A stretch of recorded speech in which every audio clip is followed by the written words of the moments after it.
such a big opportunity to be standing before. Please, let's have our seats. Such a big opportunity to be ministering to God's people. I thank God for this great and rare privilege. And to go into what God has for us today, I'll be preaching or talking on loving God. Loving God. You cannot walk with someone you don't love. Bible says, can two walk together except they agree? What is that agreement? Love. You can't say that, oh, I want to walk with God and not love Him. So there's a path to walking with God that is loving God. And that's what God will be teaching us during this section. Hallelujah. Okay, the first question that I wrote down is, what is loving God? Many people claim, we all claim we love God. Even someone that is not born again will say, I love God. But what is loving God? It's not words of mouth, it's not just saying it. There's something that it means. Hallelujah. Can we please open our Bibles to John 15, verse 10. John 15, 9 to verse 10. John chapter 15, verse 9 to 10. I'm reading from here. It says, as the Father has loved me, so have I loved you. Now remain in my love. If you keep my command, you will remain in my love, just as I've kept my Father's command and remain in His love. So first thing, what is loving God? The first thing from the scripture we read is that loving God is obeying His command. We cannot say we love the Lord and not obey His instruction. We can't say we love Him and He will tell us to do this and we will not do it. One of the proof that we love our parents, our early parents, is that we obey them, right? When they tell you don't go there, you don't go, sit here, you sit. That's the proof that we love our parents.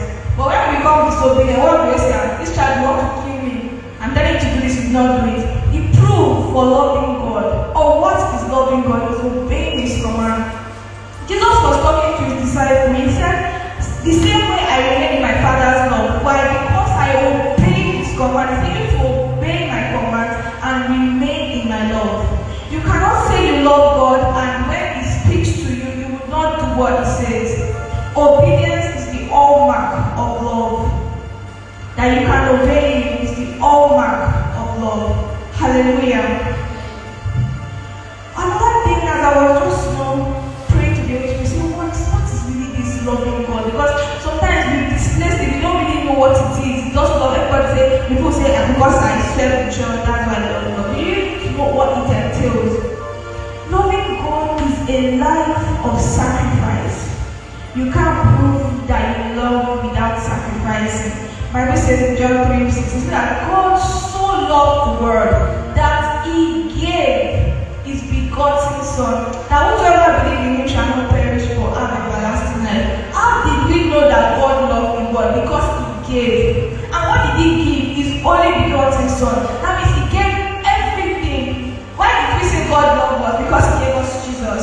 Because we have access to Him. He gave everything. You can't claim to love God and not live a life of sacrifice. You know, Ian was teaching us this morning. And I was saying consecration. Consecration is a life of sacrifice. The Paul says that I die daily.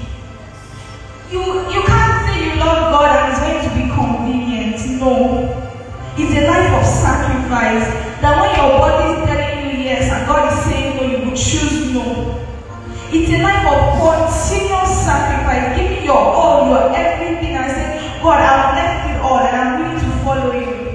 A life of sacrifice. Hallelujah. I want us to look into the life of Abraham, looking at Genesis 22, 6 to 12. Genesis 22, verse 6 to 12. I'm reading from here. Say, Abraham took the wood for the burnt offering and placed it on his son Isaac. He himself carried the fire and the knife, and the two of them went on together. Isaac spoke and said to his father Abraham, Father, yes, my son, Abraham replied. The fire and the wood are here. Isaac said, but where is the lamb for the burnt offering? Abraham answered, God himself will provide the lamb for the burnt offering, my son. And the two of them went up together. And they reached the place that the Lord told him about. Abraham built an altar there and arranged the wood on it. He bound his son Isaac and laid him on the altar on top of the wood. And he reached out his hand and took the knife to slay his son. But the angel of the Lord called out from heaven and said, Abraham, Abraham, here I am, he replied. He said, do not lay your hand on that boy. He said, do not do anything to him. Now I know you fear God, because you have not withhold from me your son, your only son. Imagine yourself in Abraham's shoes. The promise you've been waiting for. This one is not just a child. You know that if I was like, okay, he gave birth to Isaac, when he got married, 9 months after, it would not be heavy. But a child he waited for. The promise that God gave him, he waited 25 years after to have this promise. And God is saying, bring it on the altar and sacrifice it. And what Abraham, we did not see any point that Abraham said, God, what are you saying? God, are you sure? He said he rose up early in the morning and he took his son. I only God knows what was going on in Abraham's mind when he was tying Isaac. And he took the knife. And God had to be like, no, if you could not withhold your son, your only son, the life of sacrifice. Abraham was willing to go far for God. He wasn't thinking of the fact that, okay, God, this is the promise you gave, why are you taking it away? Many of us will question God when He's asking us to leave something. Say, God, you gave me this thing now. Why are you taking it away? But love will make you do it. When you love, you will live a life of sacrifice. In part of Bible talks about Solomon loves the Lord. And if you read that scripture, the next time it will say that Solomon sacrificed 1,000 bulls. A sign of love, and a show of love, is a life of continuous, not just a life of sacrifice. Because we think that this sacrifice thing is once, God will just ask for you once, and that's the end of everything. It is continuous sacrifice, choosing to say yes to God over and over and over again. Last week in our church, we just had, during the second service, the Holy Spirit was ministering through our pastor. And he said something that caught my attention because we were doing like a consecration service. That was what we were doing. And he was saying we should consecrate ourselves. And something caught my attention that tell Jesus yes again. And it was that word again that struck me. I know I've told Jesus yes, but again is like you said, oh God, and you have my life, and that's it. Yes, Jesus has your life. But again, even when you are not sure of what's going to happen, say Jesus, yes again. They're going to tell you yes over and over and over and over and over again. In the woman of God that cherished so much, he said one day she went to pray. And God told her to leave where she was and go to Mozambique. She's just leaving America to go to Mozambique. She doesn't know anybody. Now see she has I guess I've said this story a lot of them because I just love that woman of God. She left everything and came down to Mozambique. She said I don't want to take anything. She just went. So that story always pricks my heart because even sometimes when God says she doesn't minister to somebody, it's always difficult for us to go. And yes, somebody is leaving our own country, our own people, to where she doesn't even know anybody, where she doesn't know what her faith is. And she will always say, oh, I love Jesus. You see how she's talking about, but she's always smiling, and I'm looking at this woman. She left everything. So a life that loves God is a life of sacrifice. Hallelujah. We'll also be reading from the book of 1 John 4:19 to 21.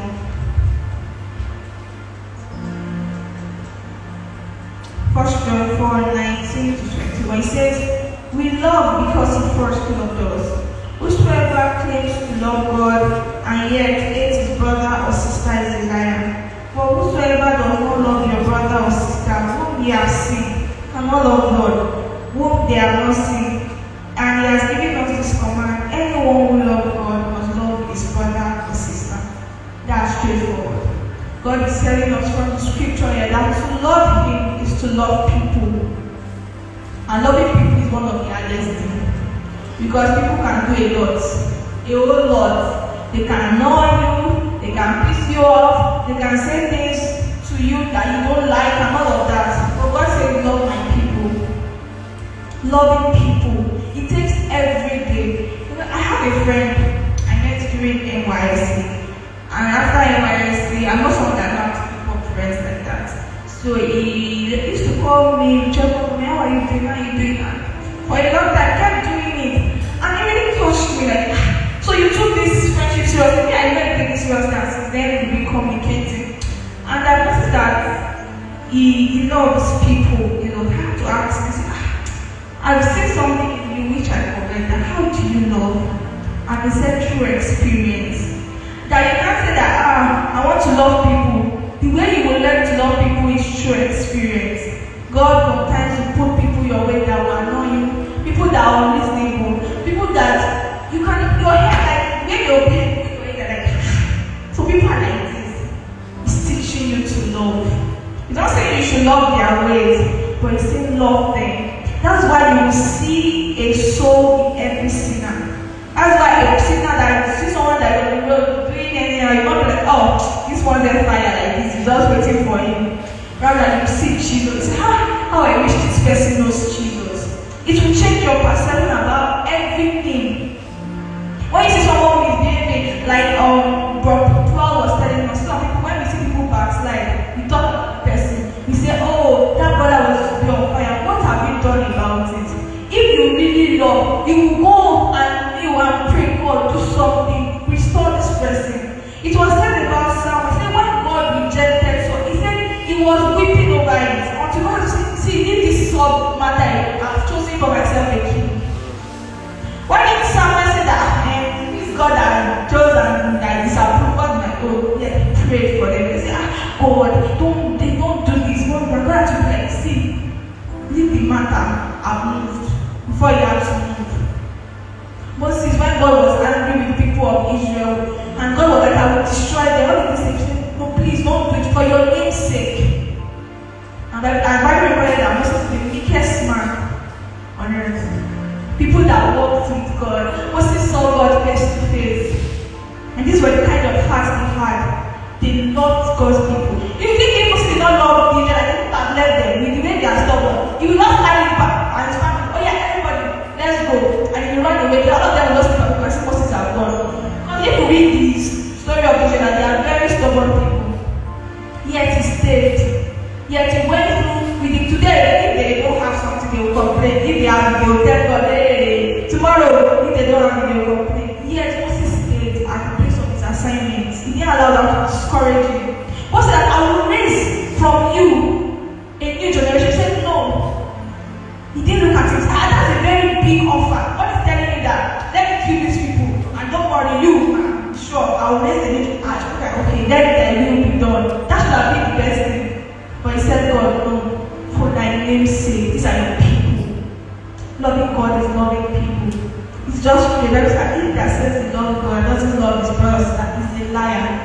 It's as simple as that. And you might ask, how can I love God? Or how will I love God? And this scripture, Matthew 23, verse 7, which is the greatest command, it says, love thy Lord thy God with all thy heart, with all thy mind, and with all thy soul. That is loving God, is loving with everything. He's not loving you with some things. Everything. God always requires everything. Loving God is consecration of the soul. Because it takes everything. If you really want to love God, it takes everything. This song that God bring in my head. Leave me on the altar with my Father. That's what many of us need. We were just left. Everything. I can remember a day choir sang a song in my church about surrender. And I just came up. He said, they're singing like they're lying. And everybody was like, why would the pastor say that? He said that, can you really mean those words? We sing, it's good to sing, but many times we are scared ourselves at the word of our mouth. We've said, God, that won't do you all. Take everything. And God is not taking it. I say, hey, God, no.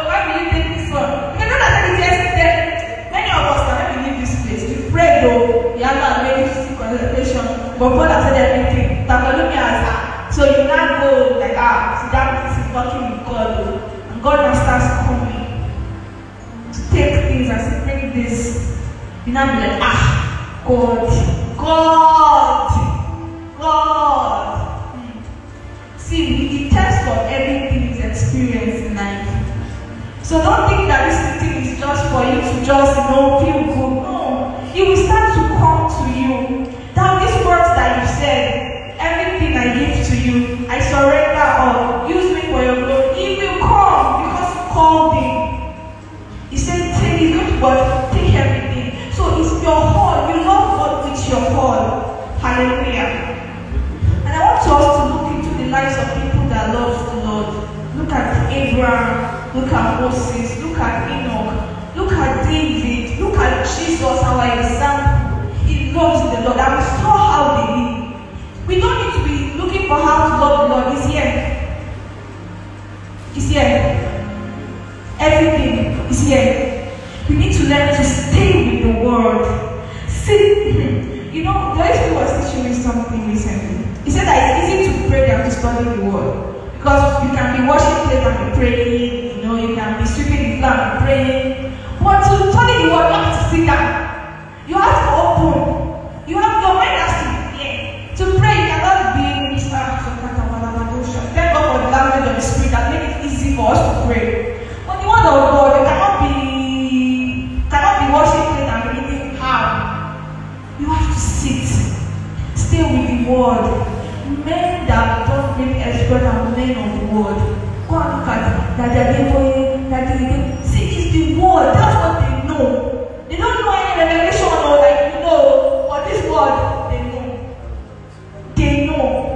The pastor was sharing the story of Kenneth Hagin, and we're just appreciating what God has done. Now, all of us, an average believer that knows that is growing, we have read Kenneth Hagin's books. It's like the most recommended book for every believer. What did he know? The Word. He sat down with it. They may not know like we know. They may not do all the things we do. But the Word. We should be the generation that knows the Word. We need to go back to the basic. It's the Word. From the fact that the beginning was the Word. So this is the basic. This is everything. This is how we pray. We pray the Word. How do we know how to pray? Because the Word says it. We know what to pray. We know how to pray. Because the Word has told us. This is the time to stand up. That emphasis on the Word has just been in my spirit, and I want to sound the alarm. Sit down with the Word. We have done too many things. We have faked too many things for long. You can always fake, speaking in tongues, and even though you're not on fire, but you can act like you're on fire by saying, but the Word of God, you can't fake it. If it's not there, it's not there. If you don't know it, you don't know it. Sit down with it. It's time for us to grow. It's time for us to love Jesus. This is how we love Him. When we hear His word. Look at the story of Mary and Martha. Martha was about cooking, perfect example. I'm sure that if our mothers were there, they say, see, you're not like Martha's. Mary's word, what did she do? She sat down and was hearing the words of the Master. And after Martha said, Jesus, I'm doing the normal thing, I'm doing the right thing. Martha is not there, Mary is not there. And she said, see, what she has done is new.